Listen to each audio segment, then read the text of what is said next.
Hi guys, what's up? I'm here in my live studio, as the door has told us all. My co-host, the door. I am here today on the third episode of our quarantine special SPP interviews episode, and I'm going to talk to Mr. Ryan McCurdy. And he is on the board of the Savannah Reperatory Theater, and he is based in New York City. And we're going to see how he's handling things. I can't wait to talk to him. I'm hoping Ryan is there. I don't see him in the room, but I imagine very soon he will be in the room. But let's see. I'm going to pull him on camera here, see if he's coming in. Let's see. Ryan, you there? What's up? Oh, hi, Chris. Oh, hey, how's it going? Hi. Oh, good. I was just getting ready for my 45-minute set of 90s grunge covers for you. That's what you wanted, right? That is exactly what I asked for. Yes. Great. Actually, all I know is Semi-Charmed Life by Third Eye Blind, so I'm just going to do that 17 and a half times, if that's okay. I would love to hear that. That sounds amazing. Hi, Chris. Hi. So first things first, happy belated birthday. Thank you very much. Yes. And is this a big year for you? It's every year's a big year, I suppose, in its own way. But this is 36, which is 30 was a lot. 35 felt like I had just put 5 years more on top of 30, and 36 just feels, I mean, especially a birthday in this climate, a birthday feels like, yeah, to some extent. Yeah, I know. So sorry about that. That's okay. He was being a little noisy, so I had to close him. I understand. That was like a scene from The Invisible Man with Elizabeth Moss. That was great. I've not seen that. Is it good? It is. Well, that was our my partner and I. That was our first encounter with this new wave of buying the films that were still in the theaters when this all happened, so you could watch them at home. So it was really weird to be seeing something that was just on a marquee, on our television, and. I know, you make your own popcorn and you get snuggly and then you turn on a feature film. It's kind of fun. Yeah. They're a little pricey, but I imagine the longer this continues, that price will probably start to dip a little bit.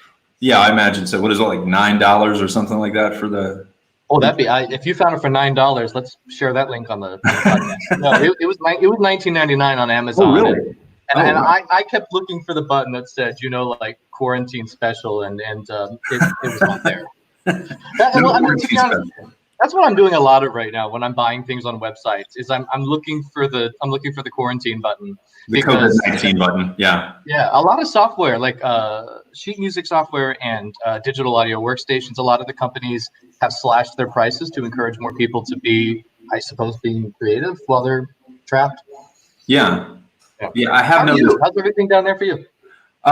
Things are pretty much slower, I guess you could say. I myself have to work daily because of my job. I've got I've sectioned out like an hour where I can do this kind of thing, but then the rest of the time I'm support for a customs brokerage company here in Savannah. So I basically handle all the IT support for them, and they are all working remotely. They shifted from I would say 5% of the workforce remote to 95%, and so it was a big change for the company, and it was a lot of work for me, and it's still going on. So I'm very busy. I'm blessed to be busy. I'm blessed to have a job that allows me to do that, and with that, I pray for everybody who is not busy, and I hope that we get through this soon and are able to come back and really take on the world. From your lips, I like the way that sounds. I remember that you were in IT, and I was thinking that this was probably so many companies have built the pipeline to be able to have. They've built a pipeline to being able to work from home, but not to the level at which we're suddenly seeing. So I had kind of assumed you were probably still very much in the trenches. Are you finding that you're opening up? Are you needing to negotiate with new server farms, or are you just trying to keep the existing lines as clean as possible? Like what does your normal day look like right now? Well, I would say, wow, you're really turning the tables on this interview, but that's what I do. That's my whole thing. So I would say that we are in the trenches, because at the same time that we were moving everybody remotely, we had already scheduled a huge server move from our office in Savannah to another location for disaster preparedness, basically, for business continuity. So that was already in place, and we still did it. We did it the last 2 weekends while all this was going on, and Nice. it has been a huge shift, multiplied by the fact that, you know, all of our workers were going into their homes. But it actually works out really well, because now the same people that were working remotely at our other offices are now joined by the people in our office in Savannah working remotely. So it actually equals everybody out on the same level. We're still having to put out a lot of fires, but other than that, it's busy. Let's just say that it's just busy. There's no way to avoid it. Yeah. I saw that I saw the new mayor had pretty strong words. Was that yesterday or today for the citizens of your fair city? That was this morning. So apparently there were a lot of people gathered in parks, playing games and that kind of thing, and just generally not using their heads, or if they have heads, it doesn't have the right knowledge in it, I guess. Right. Just to be prepared for all this, because I know in New York in particular, I mean, you guys are just dead quiet, right? Oh, it's still, yeah. I have a roof deck, one side of which looks out towards the Hudson, and one is towards Times Square, and it's been the quietest on both sides of the roof that I've ever seen. I mean, traffic is down to almost nothing. And there's, it's that weird thing that if you do go out for groceries, you're finding that it's mostly the police presence, which I'm more grateful for than I ever have been, and the people that don't have anywhere else, the people that don't have anywhere to be quarantined, which is, and I think it's shining a new light when you take the hundreds of thousands of tourists and residents and workers out of Times Square, and you suddenly you are confronted by the actual homeless epidemic that we have up here.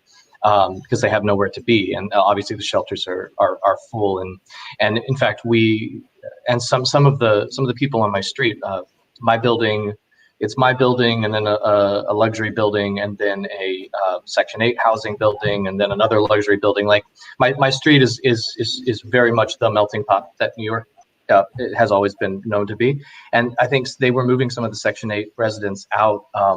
I don't know to where, but there's been a lot of moving around of people to try to, I think, lessen the impact on neighborhoods. Grocery stores within a 5-10 minute walk, but they're grocery stores that are trying to serve 5,000 people, and now they're trying to serve 40,000. So yeah, and all joking aside to what Van is saying, as of this morning, you have to do it. Like, I mean, let this be a warning from New York, someone who has spent a lot of time in both cities, that it's not funny. It's not something that is that you can make a choice about doing or not. If you make a choice not to do it, it's not yourself that necessarily will be at risk, but it will be everyone you come in contact with. And I think that's the same thing. This is not a moment for the narcissism of I'm young and healthy and I take care of myself. I mean, it really is. You are putting people at as much risk as you are putting yourself, and that's just selfish.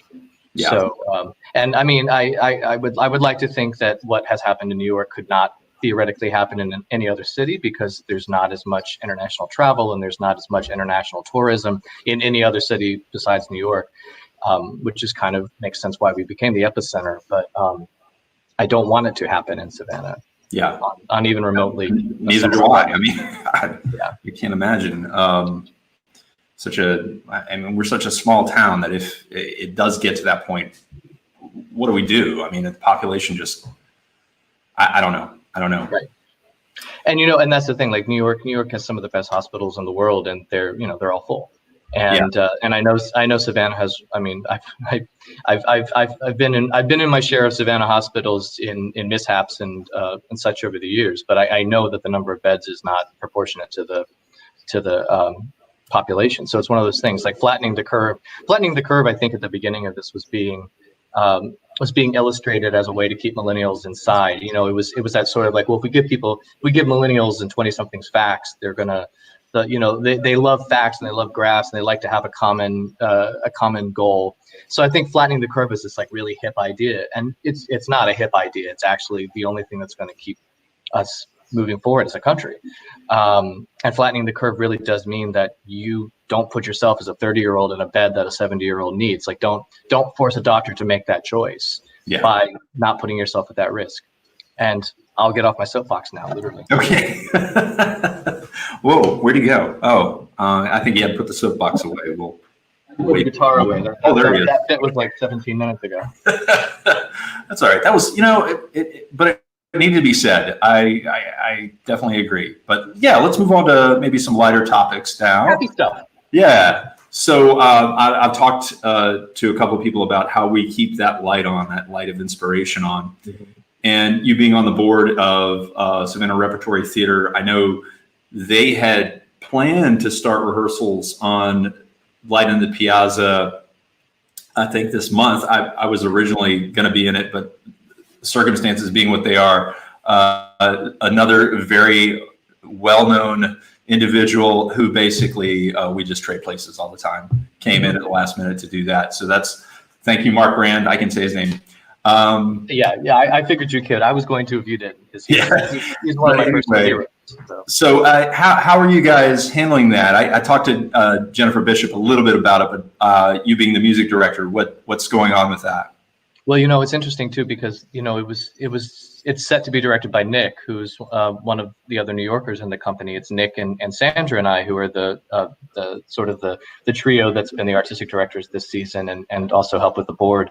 And I mean, Nick is I think some people don't realize how far-reaching that this is. That like Broadway is on unemployment at this point. Like the emergency funds that were negotiated by the union covered the first 2.5 weeks. And we've blown past that 2.5 weeks, and we are now we're eyeballing 8 or 6 to 8, and so it's like current Broadway performers are on unemployment for the future. And like Nick had a show going up.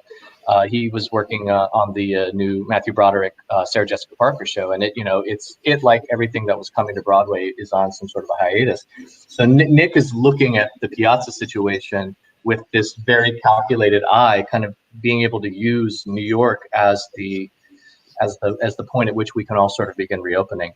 But what we did and what we've done, which I think was really good work by the board and by the team, and Jen Bishop, who's becoming the artistic director in the fall.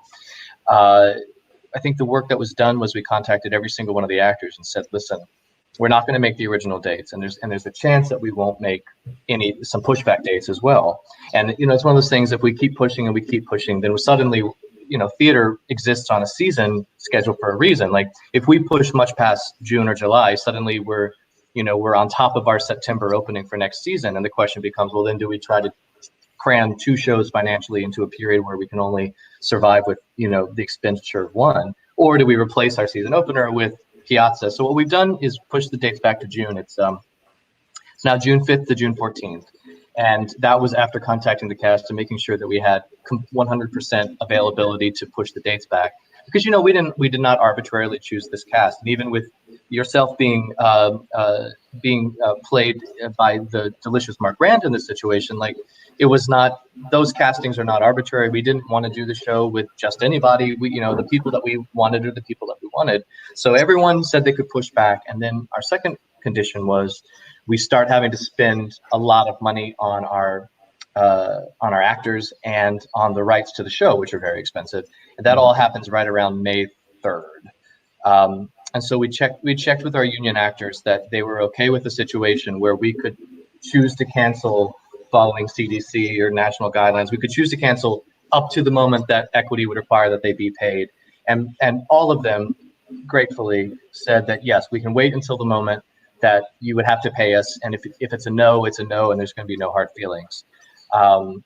Because it's that hard thing right now. In theater, so much of the work that you do is subsidized by the ticket sales and subsidized by the donors that are coming to the shows and are being shown the shows. So it's like you really can't spend money on people that when the work does not happen, which is very different than having a lot of industries that have money socked away, or the work that you're doing is instantly being turned into income. And a lot of theaters in New York have been able to find ways to subsidize their employees for a couple of months, and I think that's incredible. But Rep is a very small company, and just we can only afford to pay the work that's done. So we're going to make that decision by May 3rd, so that we can let our equity actors know if we need it. And I think one of the reasons everyone's being so good about waiting until the last second is because everything else has been canceled or pushed back too. Right, so it's right. one of those things, like, it's very easy to push everything back when nothing has any certainty at the moment. Yeah. And so what we would love more than anything is to bring a beautiful piazza to Savannah in June. And I mean, at this moment, that's still the goal. Right. Awesome. But anyway, Yeah. that's what's sort of happening on the business end of it. For anyone that was wondering, we had put a letter out to our subscribers and making the opportunities to either turn your ticket back in for a refund and or donate it to the theater and or roll it over to next season. We wanted to have as many viable options as possible for the subscribers, so they didn't feel like they had been taken for a ride and had spent money on something they wouldn't see any value for. So Gotcha. that's the plan. That's a good plan. Excellent. Thanks, so tell me something about you're donating or trying to build donations for the Actors Fund. Is that correct? Actually, yes. I'd started an independent fund for immediate artist grants just when this had started, and actually reached our initial goal. But I will share the link to it on this video if that's okay. Yeah, because absolutely. the great thing about GoFundMe, other than instead of Kickstarter or the other ones, is that you can just keep getting money on top of your goal at any given moment. You can adjust the goal when you want to. I started that back when, to be honest, I started it when I thought this was going to be a 2 to 3 week, letdown, and that people were going to need a little bit of grocery money or some help with the rent. And obviously, it's become something much more significant and much more far-reaching than that. But I was grateful we were able to pull 1,600 in on the initial ask for donations, and we were able to give some subsidized income to 12 artists and a performing arts organization. And anybody that sees this and wants to give to it, that money is going straight peer to peer. There's 165 applicants, only 12 of which we've been able to help so far. And when you look at the list of the names of people that are being affected and the breadth of the work that they do and the type of genres that they work in, and then you look at the hard numbers of the fact that the amount of money that they've lost per week, is staggering. And that money just, in most cases, that money will not, that money has not been pushed back. That money has not been deferred. That money simply does not exist anymore. And I think it's really shining a light on the fact that that freelancers are always at risk, and people that work in social industries can see their entire industry collapse, which I don't think is anything even a year ago we thought could ever happen. Wow. Yeah.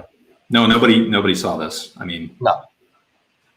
Not in any length of time that we could have prepared, I think. Although some, maybe, I'm not going to mention any names, but well, and there's been some great ingenuity. I mean, there's been ingenuity, and we're watching suddenly this rise of, like, well, what is the art of storytelling when it's disconnected from its from the social environment of it? Like, what does storytelling become when it's you and me talking on screens, or what does it become when it's audiobooks that are being recorded at vast? Like, I have a friend who's a professional audiobook voiceover artist, and she's like, I feel bad for my friends who are actors that have no work because their work was in venues. She's like, but I'm making more money than I ever have in my life. Like, she's like, I cannot record these books fast enough. Yeah. Because suddenly there's this, like, what is storytelling when it is audiobooks, when it's podcasts?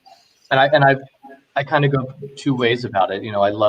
We've done a lot of Zooms with my production company. We've done some readings. We've done pilot reads with my friends in Los Angeles.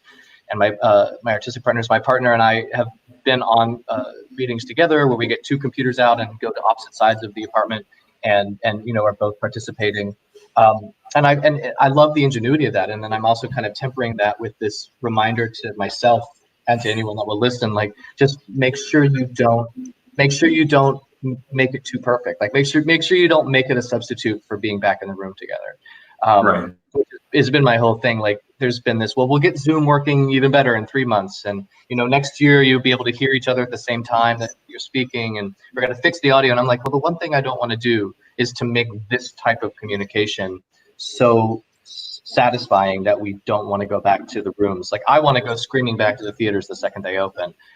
Yeah, I don't want to have been able to have converted all of my work over to this in a way that I just feel like I'm staying home all the time. Right. Oh, yeah.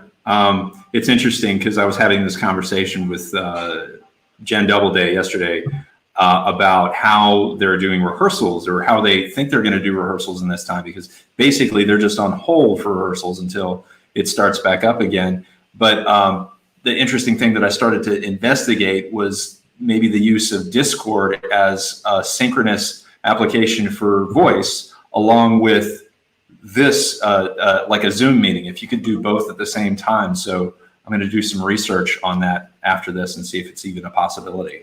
Please let me know, because what my company that is bi-coastal is called Bespoke Plays, and we're experimenting with kind of using high tech and low tech at the same time, whereas everyone is on a Zoom call but is also feeding into a workstation with a high quality microphone.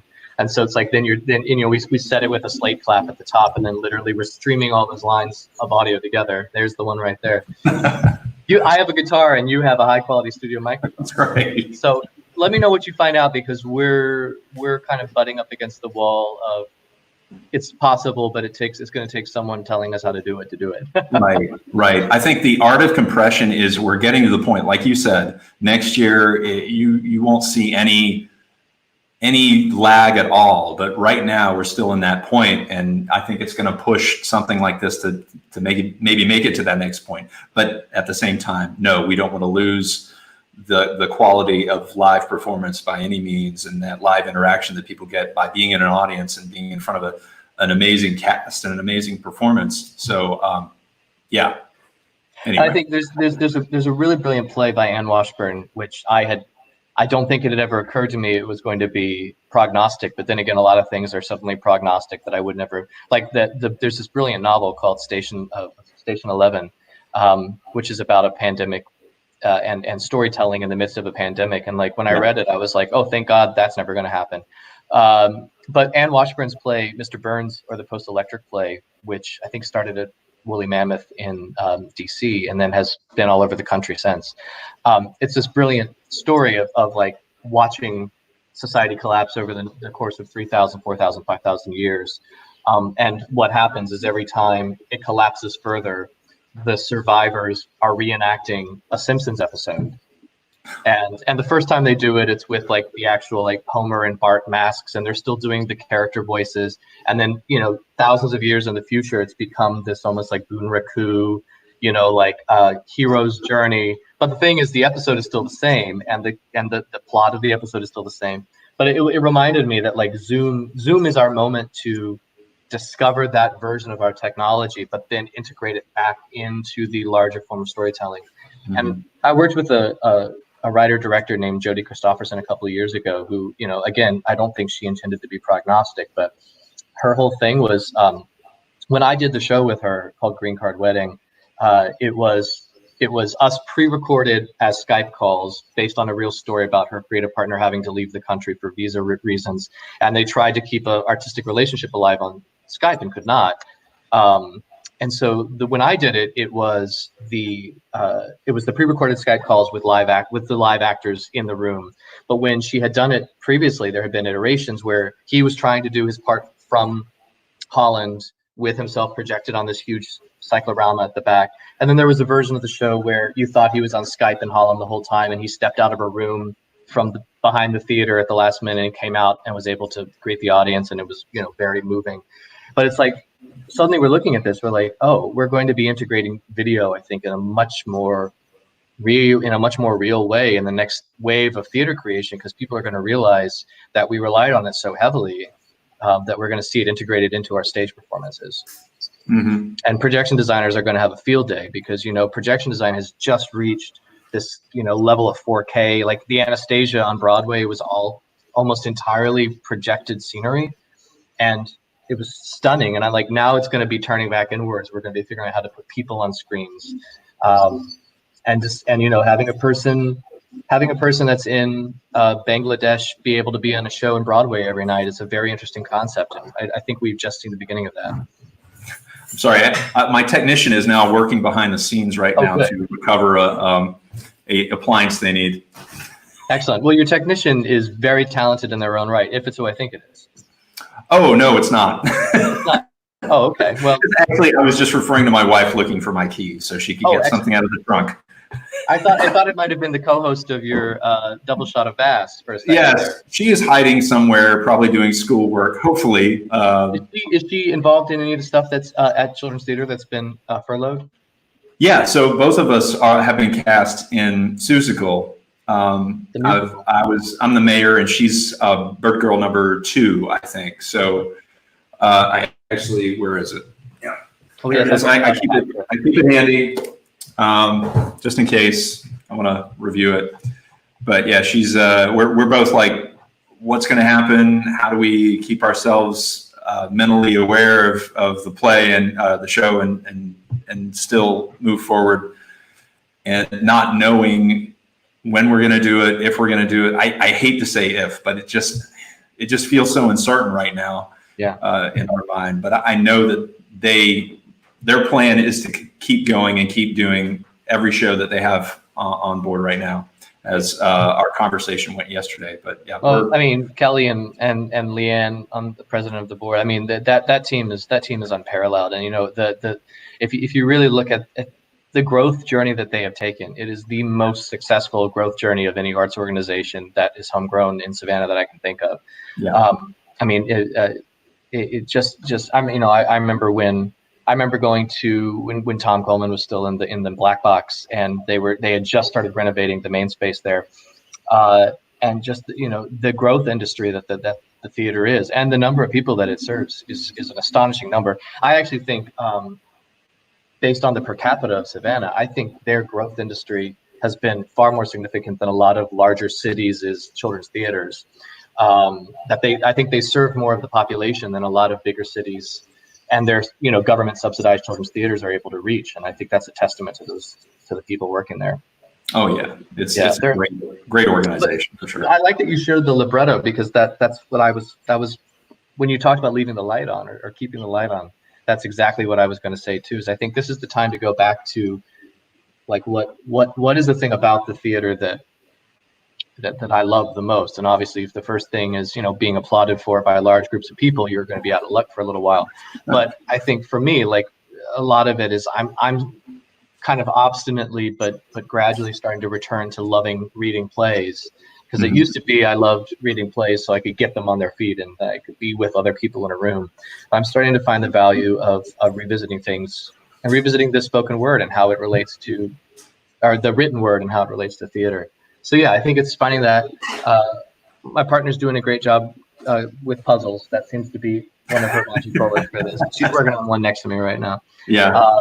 We had gotten ourselves for a trip we took a couple of weeks ago when this was still a blur, or when this still was not something that was going to happen. We had gotten a Renoir jigsaw puzzle in honor of Amelie, which is a film we both love.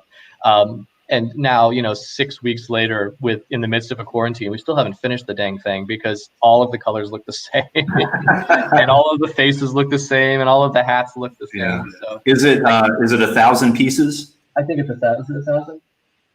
It's 1,000 at least. Okay. So I keep joking that the next one we're going to get is, if we're going to get one that's a red circle, a blue circle, and a yellow circle on a black background, so that we can get to it a little faster. Yeah, we finished, like, we started jigsaw puzzling before all this happened. Like, we went through like this phase of wanting to do jigsaw puzzles, and then lo and behold, we put them all together, and we actually glued it on in a frame, so we can't take it apart now. But we do have some old ones that are missing pieces that we may go back and discover. But Amazon has it all. And to be the voice of optimism for a second, we're laughing about jigsaw puzzles being suddenly this. I mean, they bring people together. They always have. I think a lot of us forgot when we didn't have to use them. But it's like, I've got a big television. I pay for 7 subscription services. So many things are free right now. But it's like there you go. You can really only do so much of that. There's a point where you get a little. You want to sit down and you want to touch a real thing and you want to make a piece of art in front of you, and to be optimistic, like, this is going to kneecap our industry in the most significant way it has ever been affected. But there will be ingenuity that rises out of this. Oh yes, always. We're going to lose a lot of our stalwart. We're going to lose a lot of the companies. We're going to lose a lot of the small companies. We're going to lose Rep. The good news about Rep is, I mean, Rep's not going anywhere. I would like to think that none of the Savannah companies are going to have to fold, and part of that is that the overhead stays somewhat low, and the overhead stays manageable, especially for the companies that are renting instead of trying to pay a mortgage. So it's like they may not have to collapse entirely because they don't have large staffs, because each show is kind of paid for by itself. You know, the shows are compartmentalized. We're going to lose a lot of the big regionals. We're going to lose a lot of companies that we thought were institutions. But what's going to rise in its place is going to be fascinating. And when we turn back to theater, it will be there. And I hope that this is the moment for the performance companies in Savannah to really reach out to when this is over and the elected officials are not frantically working on the 20,000 things they are right now. I think it's a great time to reach out to the elected officials in August, in September, and October, re-invite them to the theaters, remind them that the theaters coming back to life is one of the most sure. It's one of the most sure signs that spring is here. You know, the spring of being through with this virus is the theaters need to be supported now more than ever, because they are vital, and to each one that is lost is a shame. Yeah. If we can try to staunch that bleeding as much as possible, that would be great. Yeah. But I know Rep's not going anywhere. I mean, that's me speaking from a very biased party line, but also I've spoken to all the bishops, and I've spoken to a lot of the big donors, and I've spoken to the board, and we're not going anywhere. We're just, we were already planning to start the season with something of 2021 season. We're starting with something a little bit out of left field anyway. And I mean, we will announce it in a couple of months, I hope. But now that we had planned that before this hit, and now it's looking like the best thing we could have done. We're gonna have an event that's gonna be a great community builder. It's gonna be a great opportunity to bring everyone together. And we had done that just because we wanted to kind of reintroduce ourselves to the city. But now I'm really looking forward to that being an opportunity to celebrate the communion of live theater. That's awesome. Yeah, man. Excited. I can't wait to see you do some work. I was bummed when we didn't get you in Piazza. I'm bummed that depending on what the schedule is, I may not get to see you in Seussical, but I can't wait to see you on stage again. Yeah, and it's odd now because of this. I probably could have easily done it, but it is what it is, you know? It is what it is. Well, the greatest thing in life is learning how to accept the choices that you've already made. Right, exactly. All right, Ryan, I really appreciate you coming on today and talking to us. This has been a delight, a sheer delight. And let's do this again for sure, because there's more that I want to talk about with you. I think we have a similar dialogue going on in our heads. Well, let's make this episode 1, which was the coronavirus episode, and let's make a I won't if you won't. In episode 2, we won't speak of it at all. Okay, sounds good. We'll go straight back to inspirations and art making and good stuff like that too. Exactly. All right, Ryan, you take care and keeping the light on, keep inspiring, and I'll talk to you soon. All right, we're doing fine up here. Y'all be good down there. All right, thanks. Wow. So great episode today. I'm glad you joined in and were a part of this. And I think Dor can now come back. The live studio will close now, and we'll see you again tomorrow. Hopefully, I hope to get a guest. If you're not a guest, maybe you will be. Who knows? But for today, have a wonderful day. Keep the light on.